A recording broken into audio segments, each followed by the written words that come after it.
Hello everyone, আজকে আমি আপনাদের জন্য নিয়ে এলাম একদমই ইউনিক এবং খুবই টেস্টি আর হেলদি একটি চিকেন রেসিপি। যারা হেলদি চিকেন রেসিপি পেতে চান তারা অবশ্যই করে এটি ফলো করবেন। খুবই টেস্টি একটি রেসিপি। তো চলুন দেখে নেওয়া যাক রেসিপিটি। আমি এখানে প্রথমে 500 গ্রাম চিকেন নিয়েছি। খুব ভালোভাবে ধুয়ে নিয়েছি এবং দিয়ে দিচ্ছি স্বাদ মতো লবণ। এখানে আমি 1 টিস্পুন লবণ ব্যবহার করেছি এবং হাফ টিস্পুন দিয়ে দিয়েছি গোলমরিচ গুঁড়ো, আর 1 টিস্পুন দিয়েছি আমি পাতিলেবুর রস।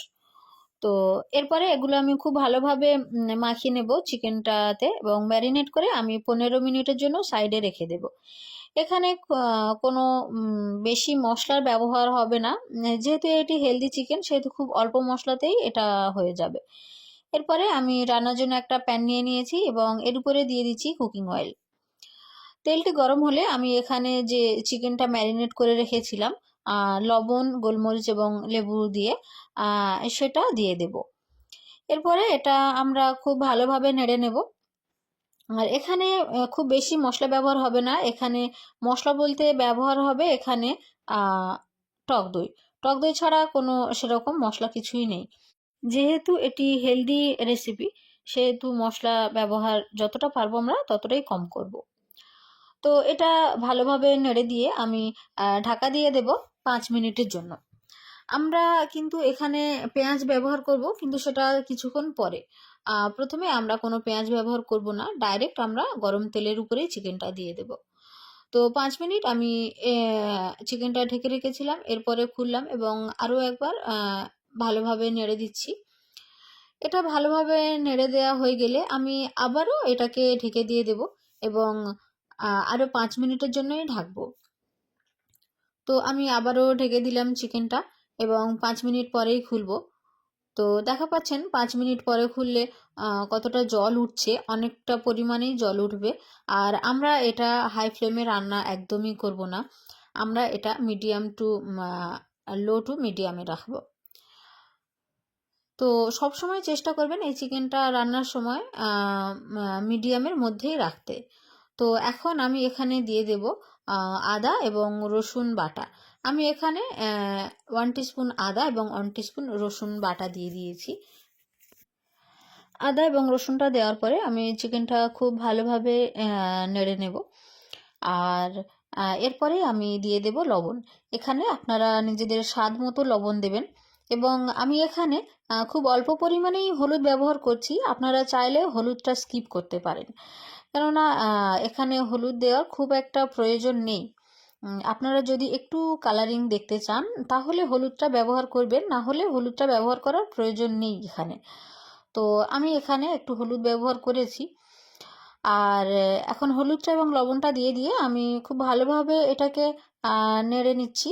আর এরপরেই আমি ওভেনটা একটু অফ করে দিচ্ছি। আপনারা চাইলে একদম লোতে দিয়ে দিতে পারেন এবং এরপরে আমি অ্যাড করব যেটা মেন ইনগ্রিডিয়েন্টস হচ্ছে টক দই। তো আমি এখানে টক দই নিয়েছি 4 টেবিল স্পুন। আমি এখানে 4 টেবিল স্পুন টক দই দিয়ে দিয়েছি এবং এটা খুব ভালোভাবে নেড়ে নিচ্ছি। এখন কিন্তু আমার ওভেনটি অফ আছে। আমি ওভেনটি অফ রেখেছি এই জন্য, যদি ওভেনটি অন থাকে তাহলে টক দইটা কেটে যাওয়ার সম্ভাবনা থাকে।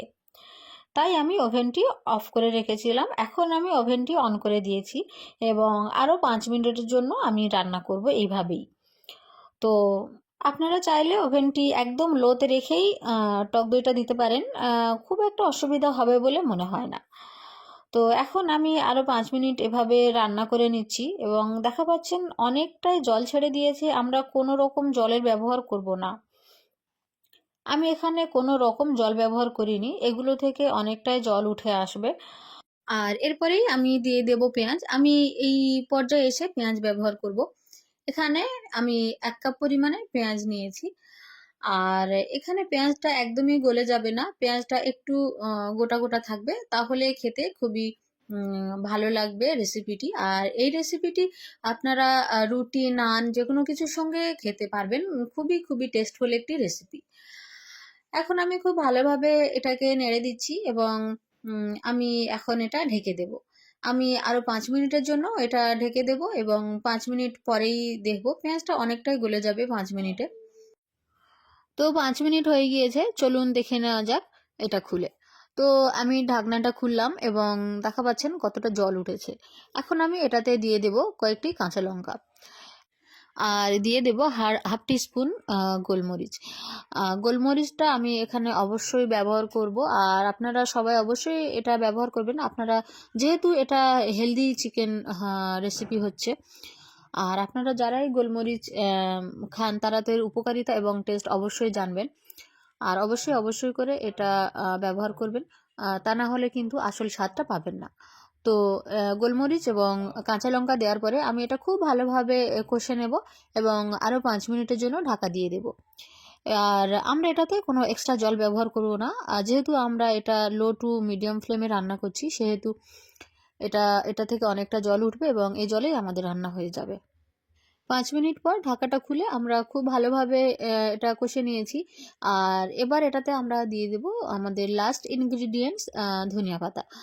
আর ধনিয়া পাতাটা অবশ্যই করে আপনারা ব্যবহার করার চেষ্টা করবেন, এবং এখানে স্কিপ করার মতো কোনো ইনগ্রিডিয়েন্টস নেই, শুধুমাত্র হলুদটা ছাড়া। আপনারা যদি একটু কালার চান তাহলে হলুদটা ব্যবহার করবেন, তাছাড়া হলুদ ব্যবহার করার কোনো প্রয়োজন নেই। এখন আমরা আবার ঢেকে দেব 2 মিনিটের জন্য, এবং 2 মিনিট আমরা এভাবেই রান্না করব। 2 মিনিট পরে ঢাকাটা খুলে দেখব কেমন হয়েছে।